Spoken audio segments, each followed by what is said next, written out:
The recommendation was that you need to seek approval from Ministry of Finance through Ministry of Health. Have you done that? And you said yes. Yes. Yes, Mr. Chairman. Where is this approval? Where is it? So, Honorable Chair, what we did was that in our budget presentation, the 2023-2024 budget presentation, we actually budgeted for 13-month salary payment, which we presented to the select committee and it was approved. So that is the basis on which we paid the 13-month. Mr. Chairman, a minute. The auditors have come in. Theirs is that you will need approval from Ministry of Finance. The select committee does not allot the budget. Ministry of Finance does that and gives every ministry what they are supposed to spend in a particular year. Such that if you are making any payments that is not sanctioned, you have to seek approval from them. So the question is simple. Have you sought that approval? Yes, no. That is what we want to know. If you haven't, tell us the reason why you haven't gone for that approval. What steps you are taking to go in for that approval. Yeah, thank you very much, Honorable Chair. We have not gone to the Ministry of Health for that approval because because you cannot justify. You haven't gone. So what process are you taking to go and do the needful? That is all. Okay, Honorable Chair, going forward, we'll do that. It is not okay. It is what the public financial management is asking you to do. So it is not your will. Okay, we will go. No, sir. The auditors are very clear. They are saying that you are paying a 13th-month salary and you have paid to the tune of 14.8 million Ghana cedis. What they are asking you to do the right thing. Is that process too difficult for Kolebu Teaching Hospital to do? Okay. Going forward, Honorable Chair, we'll seek that. You are not doing anybody a favor by saying going forward. That is what the law mandates you to do. So give me steps on how you are going to make sure you write to Ministry of Health asking that this particular infraction has been cited against us. They want it rectified. And so we are writing to you to forward this letter to Ministry of Finance to give us approval because we usually budget it through our IGF and then we pay. What we are asking you to do is do the needful when it comes to public financial management. Many a time, ministries, departments, and agencies think when it comes to IGF, the PFM rule does not apply. But it does. It does. So you cannot sit and refuse to carry out directives from the audit service on how to utilize IGF. You have to utilize it according to the law. So, Mr. CEO, we would want you to take steps and within a week report to us, show us a copy of the letter you have sent to Ministry of Health, asking that they forward it to Ministry of Finance, seeking approval on your behalf so that you do the needful. I mean, that's all. Let's make things easy for all of us. It's well noted, Honorable Chair. Yes, sir. Chair, the recommendations of the auditor were in two legs. The first leg was that they should stop the payment of the 13th month salary. Have you stopped that? Yes. So what we are struggling with currently is the payment. Say, have you stopped that? Yes or no? No. Why? Because we have... Let me come in here, please. The IGF is public funds. You are taking it for the public, and you should spend it in line with the PFM Act. And so if the auditor gives a recommendation and you say you are not going to work with it, I don't know which laws you want to work with in this country. Honorable Chair. So you must put an immediate stop to it. Honorable Chair, maybe I can give a background to it. This 13th-month salary was arrived at and the institutions were communicated to by Ministry of Finance, Ministry of Health, Ministry of Employment and Labor Commission, as well as Fair Wages and Salaries Commission, and the labor unions.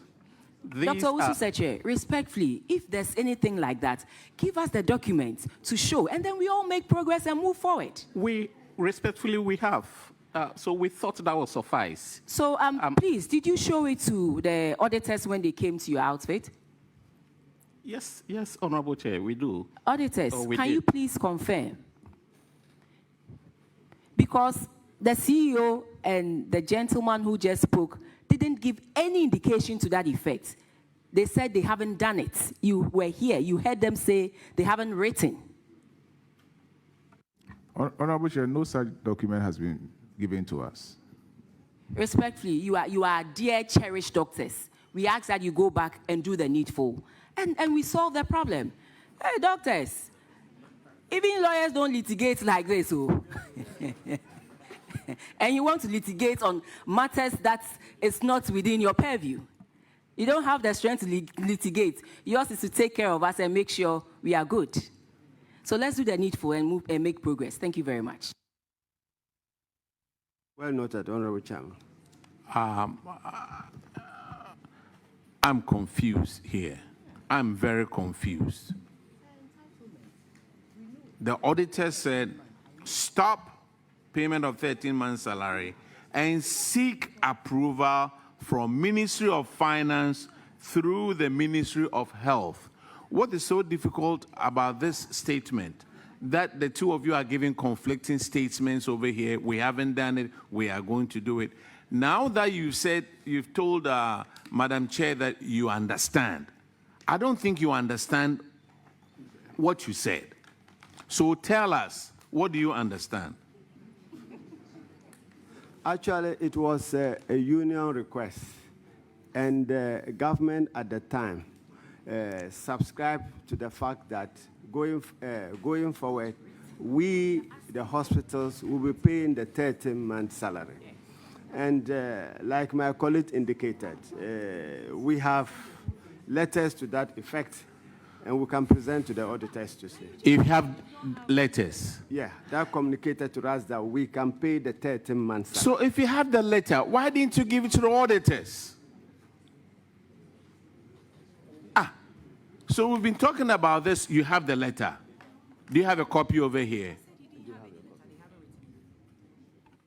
Yeah, Honorable Chair, we have the letter instructing us from the Ministry of Health to pay the 13 months based on the collective bargaining agreement with the various unions. Have you given that to the auditor? That is what I indicated earlier, that we have forwarded it to the auditors.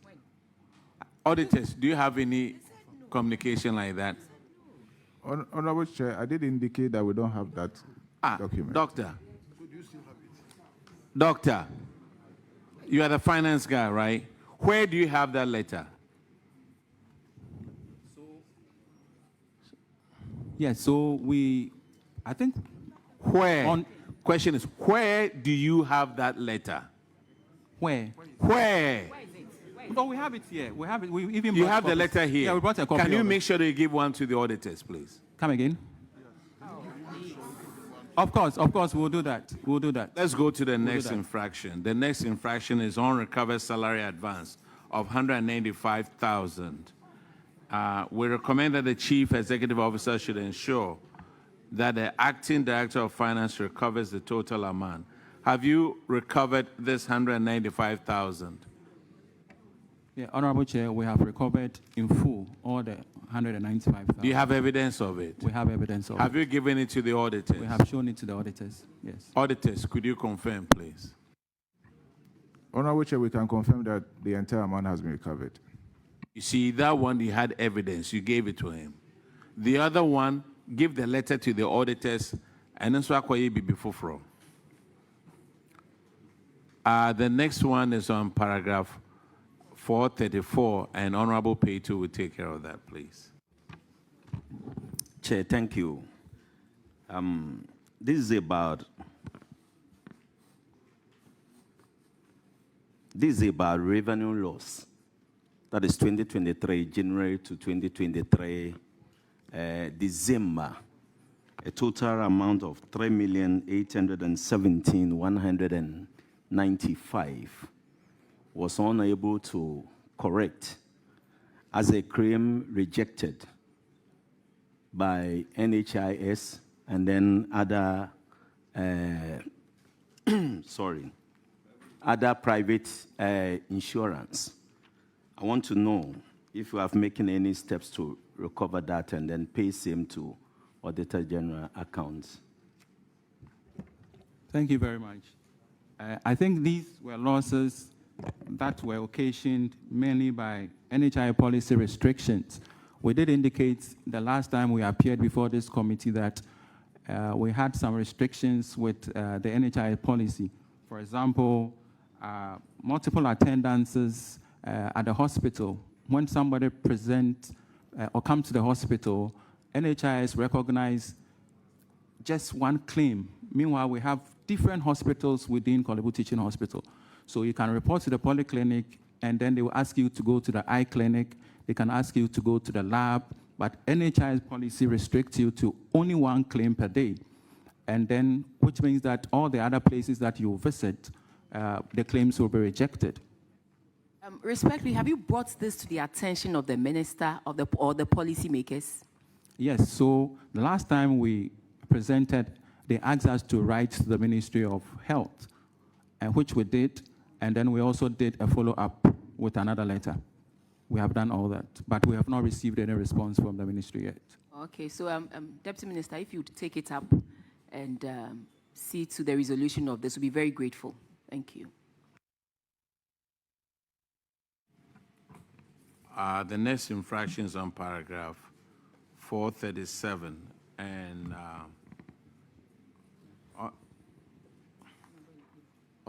Honorable Eleplin will take care of that one. Thank you, Mr. Chair. The infractions: private health insurance indebtedness to the tune of 235,582. It was noted that Korle Bu Teaching Hospital provided healthcare services to private health insurance holders. However, the private health insurance providers owned the hospital a total amount of 711,018.28, with 445,436,000 recovered, leaving a difference of 235,581, as shown below. So it's recommended that the Chief Executive should ensure that the Acting Director of Finance recovers the total amount from the defaulting private health insurance. DG, do you have anything to say on this? Thank you very much, Honorable Chair. Currently, we have fully recovered all the outstandings from the private health insurance companies. AG, can you confirm this for us? Honorable Chair, total amount has been recovered. Great. Let's move to the next one, paragraph 441. And Honorable Simon will take care of that one.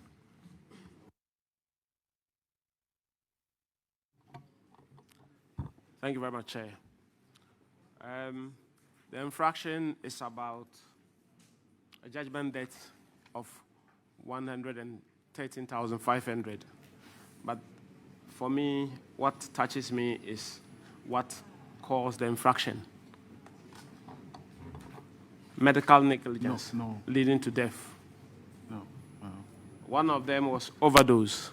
The other one was exhumation of a body because the body that was given out to the family was the wrong one. So they had to go and exhume the body and then all that. I can imagine what the families would have gone through. And I want to sympathize with the family. I mean, it's becoming one too many. And I feel that we cannot continue to do this to our citizens. We expect professionalism. And so I want to find out what measures have been put in place to ensure that this does not happen.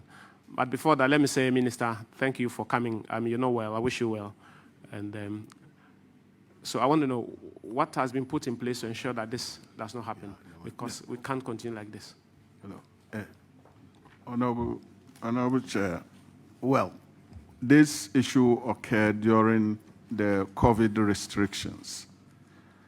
We had our hospital team and we also had the COVID team. The bodies were released. However, in taking the bodies out of the hospital, the external COVID team swabbed them. That was what occurred. So when the families notified the hospital, we had to, a request for exhumation was done. And the hospital actually paid the money as cost of the exercise because there was an advantage in disguise. In the training of pathologists, there is exhumation pathology, which the specialists have to go through.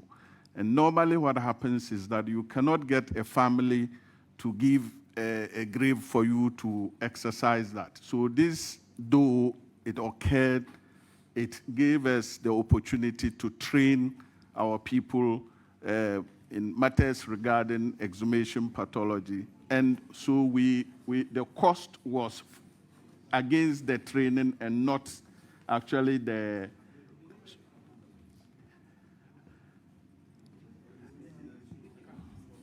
yes. So on the basis of that, it was the cost of the exercise, and then the cost of our team, the team that was supposed to learn from the exercise. That is what occurred. I think this even makes it worse. I am appalled by this response, to be honest with you. I am appalled by this response because... Honorable Chair, actually, like he mentioned earlier, because of the swapping, it was now the burden of the hospital to ensure that we correct. Yeah, I'm coming to do that. Director General, what I'm interested in is you are supposed to recover the money. Those officers who caused this negligence, they were supposed to recover the amount from them and pay to the Attorney General's coffers. Have you done that? That was the... Yes or no? Actually, that was the external COVID team who swapped the bodies. So, so we... CEO, the answer we want is yes, we have. No, we haven't. No. Yeah. Actually, we are sorry for exactly what happened, but we haven't still recovered.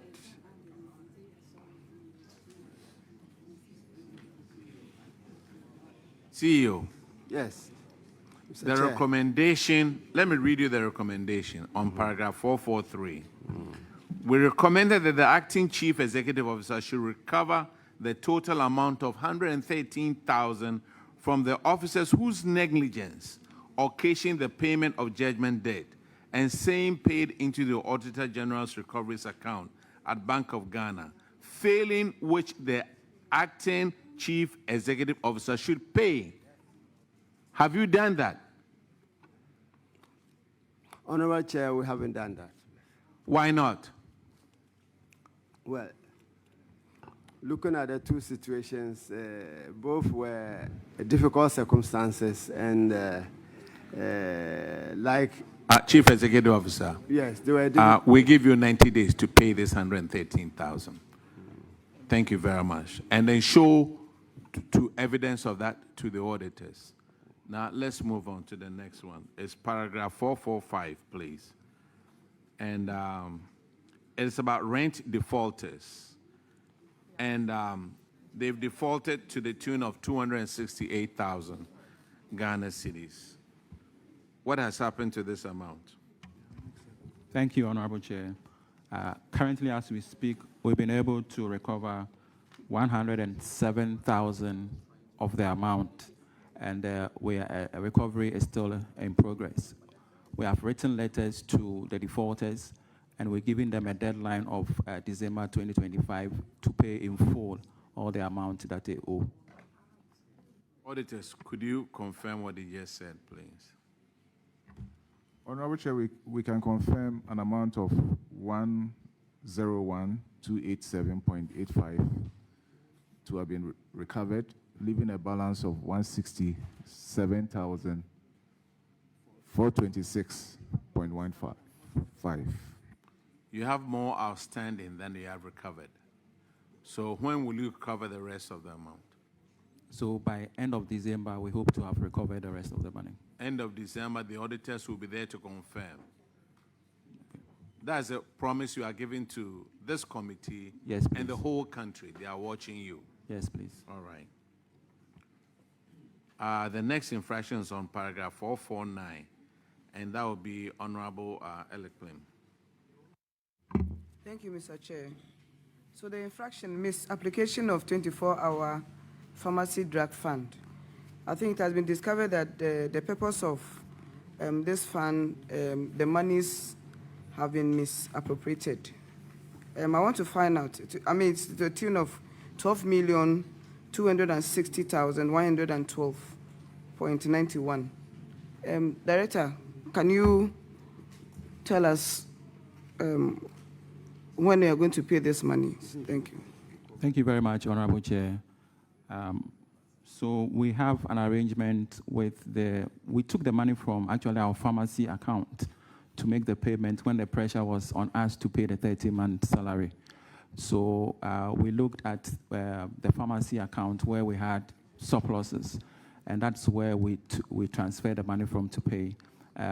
We have arranged, and that by monthly installment, we'll be remitting those monies to the pharmacy unit. Thank you.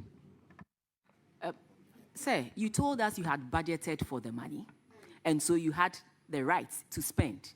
And here you are telling us that you didn't have the money, so then you had to go and take money from the pharmacy drug fund. The fact that you have budgeted for something and you don't have the money, must you spend? Honorable Chair, what I meant was that the pharmacy and the service budget is together. It is not separated. That is the hospital budget. So the hospital budget is made up of the pharmacy, the drug, and the services. So that is what we did.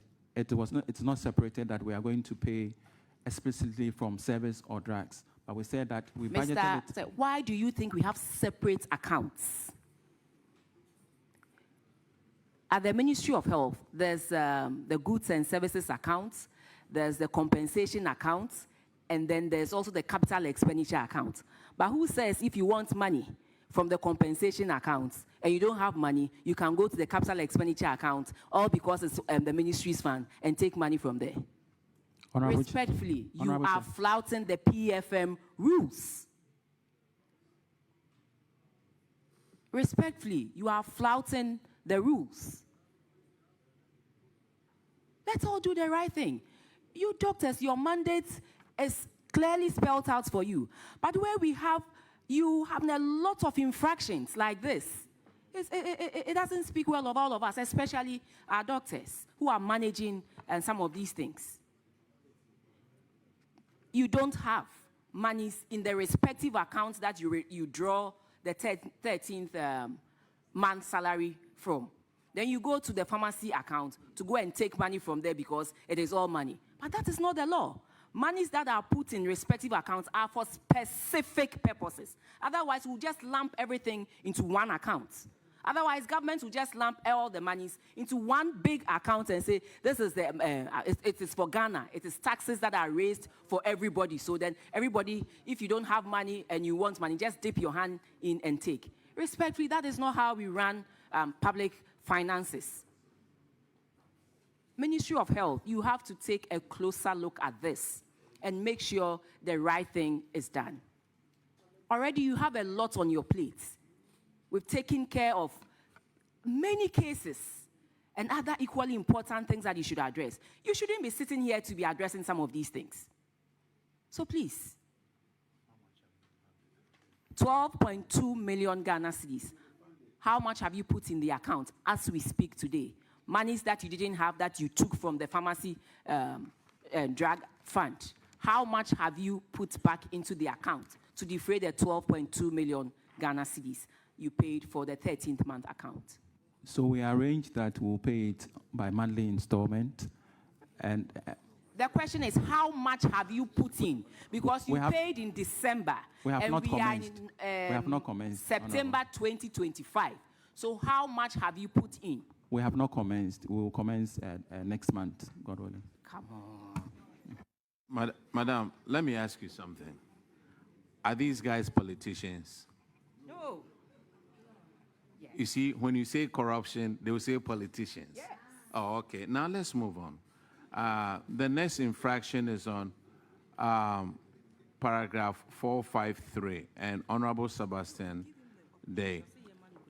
Look, how long is it going to, what time limit do you need to pay back this 12 million? So by 12 monthly installments, we'll be able to finish.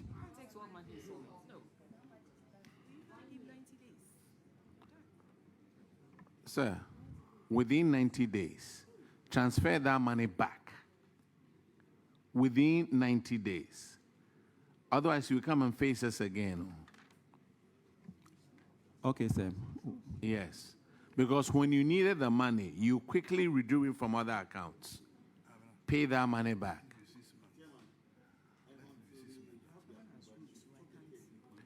And you still don't have the approval.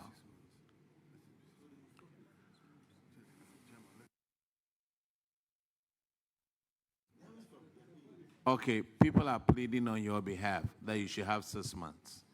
Yes. Why? Thank you, Honorable Chair. Okay, they are your people. 6 months, pay back the money. Honorable Day, you have the next infraction, please. It's paragraph 453. And it's an Regional Health Directorate, Greater Accra Region. I have a public interest question.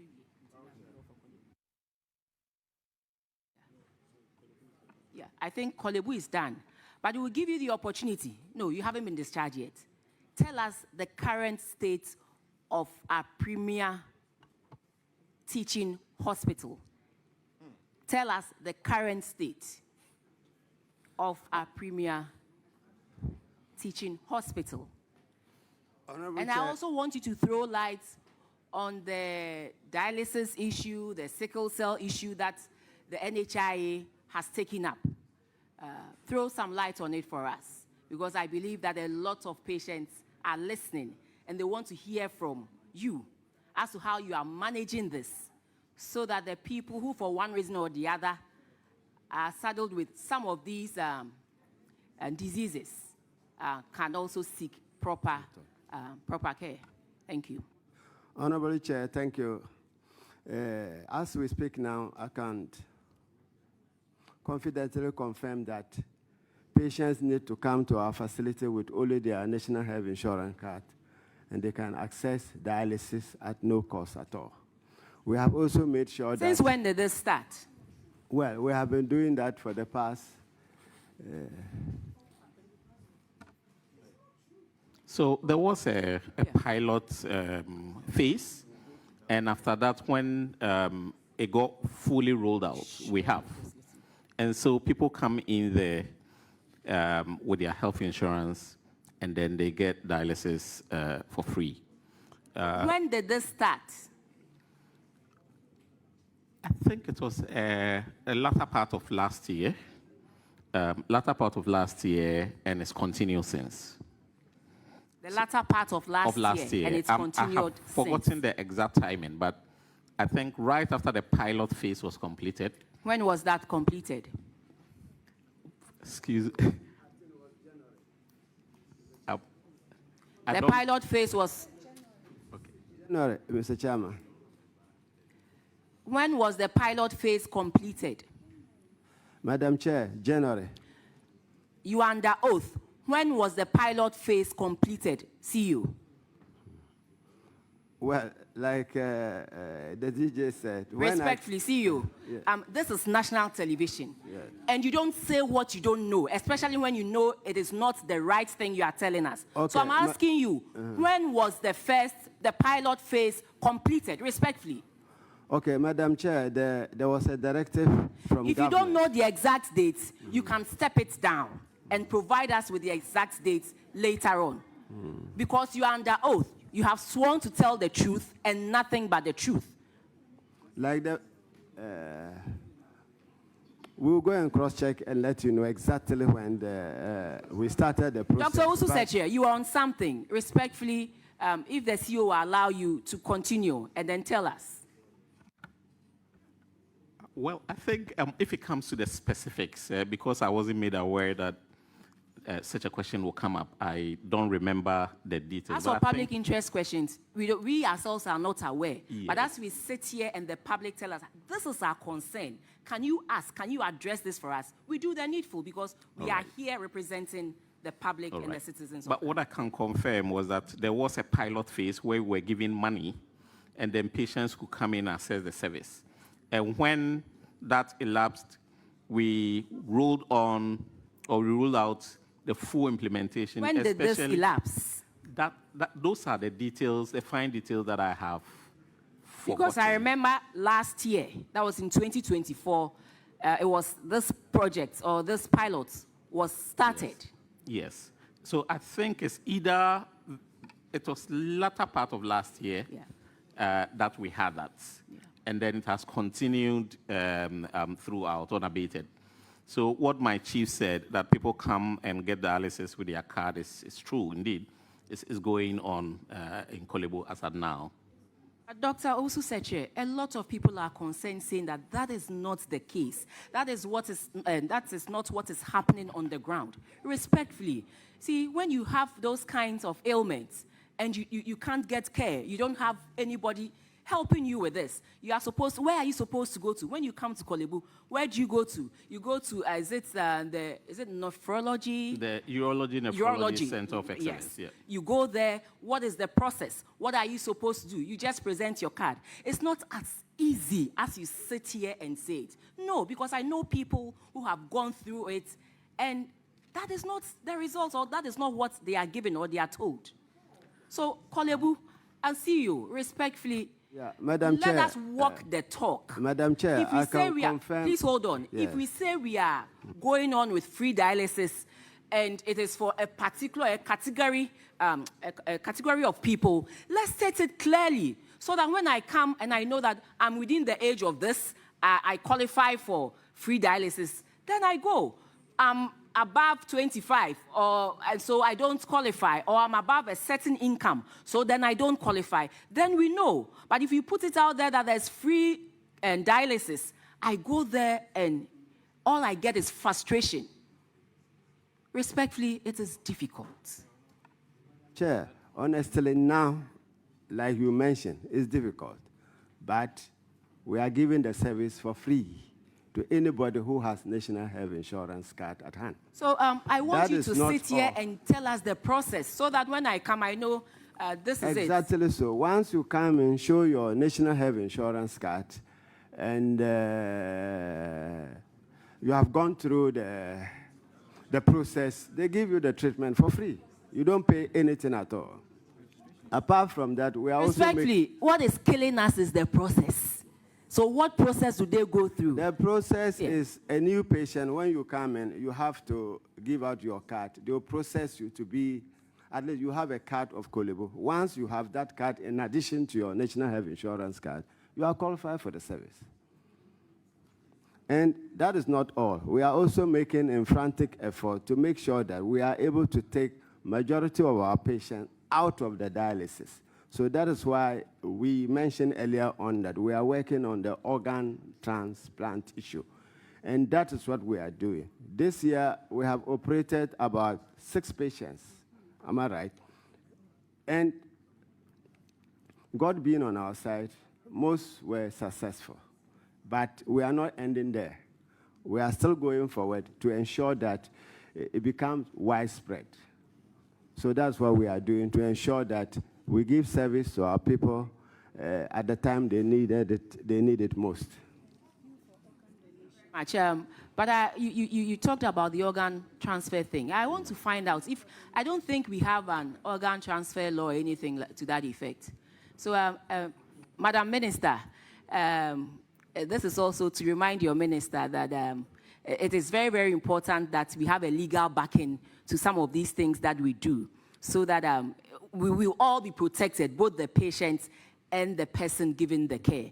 That is very, very important, and I think we should look at that one. The next one has to do with... Madam Chair. We're working on it diligently, and it's not just for the transplantation, but also for surrogacy and for that whole thing about infertility issues. So we are very much aware of it, and we're on course, and we're working on it. So expect to see something in Parliament soon. Thank you. Thank you. The other one has to do with the sickle cell. Can you tell us the status of the free sickle cell that the public hospitals are giving to patients? Well, and whether NHIS is covering that as well? Well, sickle cell disease is also one of the debilitating hematologic conditions that we have. And that one, I can say that you come in with your national health insurance and you are taken care of. But we also screen the patients. It's not only the systemic diseases, they also have eye conditions that you have to deal with. So that is why there's a need for the screening, which we do. Either we get the eye doctors to go to the sickle cell department, or they are referred to the eye center to be taken care of. So sickle cell disease, though, like I mentioned earlier, is also covered under national health insurance. Of late, what we have done is we have made sure that we have the chemistry and hematology labs within the sickle cell clinic, so that they don't have to travel far to the main clinic to get their labs done, so that it's going to be customer friendly, or in other words, it's going to be the client friendly. So we are ensuring that when they get there, it will become like one-stop shop. We handle all their cases and discharge them, Madam Chair. Yeah, thank you very much, CEO. I pray and hope that we walk the talk, because sometimes people come to Kolebu and they live with a lot of frustration, and they are worse than they left, especially with some of these diseases.